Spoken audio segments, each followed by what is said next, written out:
the fact is, Nirmala Sitharaman, that on two occasions in the past, in June of 2007 and in October of 2008, Mr. Thomas's case was referred to the Central Vigilance Commission for further promotion, first as Chief Secretary of Kerala and then subsequently as Parliamentary Affairs Secretary. And in both cases, the Central Vigilance Commission said there's nothing that berates him. So why is the BJP now bringing this up now? But that's not true, is what we are trying to tell you, because the Central Vigilance Commission gave him a clean sheet. That is true. That's questionable. How did they give the clearance when the case has been pending for the last 10 years? And it is Mr. Karunakaran, the former Chief Minister who's no more, had taken a stay of some kind. Yeah, he had taken a stay and the stay was granted. But the stay does not absolve the people who are named in the charge sheet, does it? The stay is from proceeding the case. That is about it. That is one thing. And but that Mr. Thomas's contention is the whole case itself was politically motivated. When the Congress was in power in Kerala, they dropped the case against him. When the LDF came to power, they came back. They came back and foisted the case against him. Very well. Even if we want to believe that for a minute, till the court clears the case, saying there's no merit in it, just squash it. Till that happens, we'll have to believe that. We'll have to wait for the final word. Is it not? That's common sense for justice. So, one. And if the case is not being cleared, and it is Mr. Karunakaran, and post which now the courts have found it fit to say, please follow up on the case, which means essentially that the case is alive.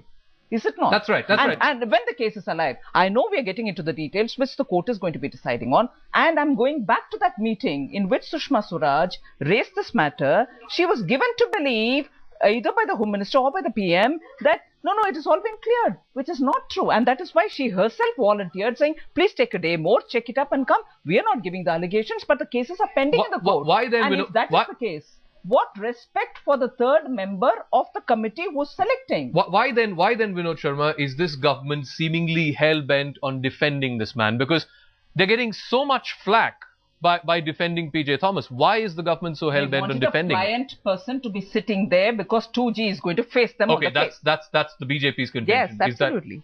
Well, my friend Nirmala is viewing it from a political standpoint, and I'm viewing it from a journalistic standpoint. It's very obvious that the government would have gotten rid of Mr. Thomas had he resigned by himself. But if you want to remove him, then it's a very complex procedure. It is not an easy procedure. And may I tell you that if Mr. Thomas gets a judgment against himself, then that procedure would be shortened. And this anguish that we are inflicted would be lessened. No, but now having said that, there is nothing on the record in terms of the minutes of the meeting between the three members of the appointing committee. And the file is there before the Supreme Court. So it is wrong to suggest that the Attorney General misled the court. Okay, we're not getting into those technicalities. I'm just asking. The whole issue has arisen today for a debate and discussion in these studios is that Mr. Vahanvati misled the court. All I'm asking is, even before what happened today, the government has been defending this man in court. Why is it that the government is taking so much flack for this one bureaucrat? Why is he so important to the UPA? You see, it's difficult to say. This question must be better directed to the two other members of the committee who appointed him. I can only say that Mr. PJ Thomas should not have been considered in the first place. At all. Leave alone his appointment. That is a settled issue. By the same time, what happened in the court today was not an attempt to mislead the court. It was a pointed question and a pointed answer. All right. Which was given I take your point. I guess because of the paucity of time, we'll have to wrap up this discussion.